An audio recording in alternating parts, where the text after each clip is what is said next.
Hi guys! Bali magluto tayo ng adobong atay at balunan. Bali, hindi ko kasi alam sa palengke kung may nabibiling atay lang, ganyan. Pero magkakasama na kasi sila. So, ang ginawa ko dyan, hiniwalay ko yung balunan, tapos nilaga ko muna para palambutin. Tapos, naggisa ko. Then, dapat, may luya yan. O, diba? Hindi ko ata nailagay sa ingredients. Pagkalagay ng luya, pag nag-golden brown na siya, ilagay nyo na yung atay. Tapos, lagyan nyo ng mahiwagang patis. Opo. Yung patis ko talaga hindi nawawala yan eh. Tapos, takpan muna.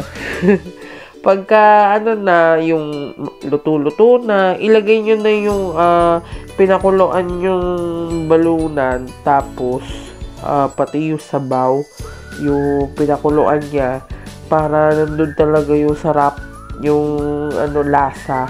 Tapos lagay nyo na rin yung patatas para lumambot. Opo, nilalagyan ko talaga ng patatas kasi gusto ko may patatas. Tapos lagyan nyo na rin ng pagkakulo, lagyan nyo na rin ng toyo, tapos oyster sauce, magic sarap. Tapos pakuluan nyo lang onte, lagyan nyo na ng suka. Tapos pakuluan ulit. Puro pakulo lang to kaya madali lang. Tapos nilagyan ko na siya ng asukal para manamis-namis ang adobo. Tapos yun, pinakuluan ko lang ulit siya. Tapos, nung okay na, chinik ko na malambot lang na siya lahat. Lalo na yung balunan at saka patatas. Okay na, ready to serve.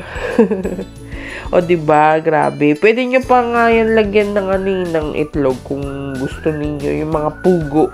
Mas okay pag pugo para maliliit. Mas masarap pa. Ayun lang guys. Bye! Kain!